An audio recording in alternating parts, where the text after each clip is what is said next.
এখন একটা মবের রাজত্ব, সেই রাজত্ব তৈরি করেছে, যার মধ্য দিয়ে সমাজে বিশৃঙ্খলা, যে নৈরাজ্য, যে উশৃঙ্খলতা সেটা প্রকাশ পেয়েছে। এই সরকার আইন শৃঙ্খলা পরিস্থিতি নিয়ন্ত্রণ করতে পারে নাই, বিচার বিভাগ সেটা নিয়ন্ত্রণ করতে পারে নাই, প্রশাসন তার উপরে কর্তৃত্ব সেটা প্রতিষ্ঠা করতে পারে নাই। এখন এসে বলছে লেজক উপরে করে ইউনূস সাহেব উনি নাকি পদত্যাগ করতে চেয়েছে।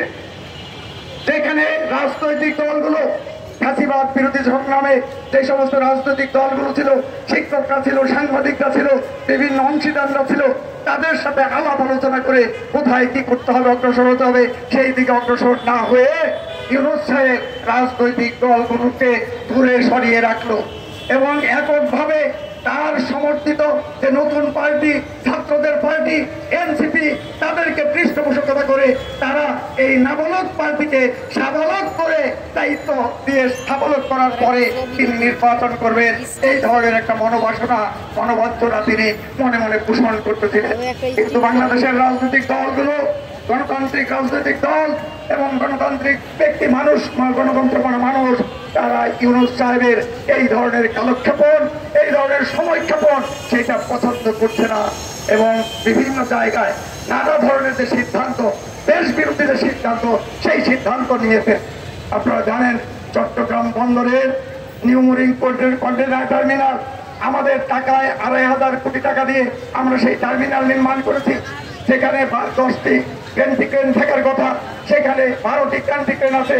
সেখানে ১০ ইউএস কন্টেইনার হ্যান্ডেলিং করার কথা, আমরা ১২-১৩ লক্ষ কন্টেইনার সেখানে আমরা হ্যান্ডেলিং করতেছি।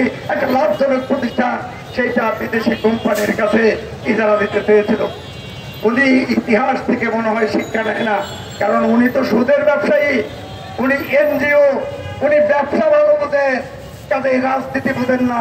রাষ্ট্র পরিচালনা করার দক্ষতা এবং যোগ্যতা ইউনূস সাহেবের নাই। তা যদি থাকতো তাহলে উনি দেখতে ২০০২ সালে ওই চট্টগ্রাম বন্দর মার্কিন কোম্পানি এসএসএ কে ইজারা দিতে চেয়েছিল ১৯৮ বছরের জন্য। বাংলাদেশের মানুষ, আমরা বামপন্থীরা, প্রগতিশীলরা ঢাকা থেকে চট্টগ্রাম পর্যন্ত লং মার্চ করে বিভিন্ন সমাবেশ, অবস্থান, হরতাল কর্মসূচি পালন করার মধ্য দিয়ে এবং হাইকোর্টে আইনি লড়াইয়ের মধ্য দিয়ে সেই এসএসএ কোম্পানিকে ইজারা দেওয়ার যে শেখ হাসিনার চক্রান্ত, সেই চক্রান্ত আমরা প্রতিহত করেছিলাম। কাজেই আজকে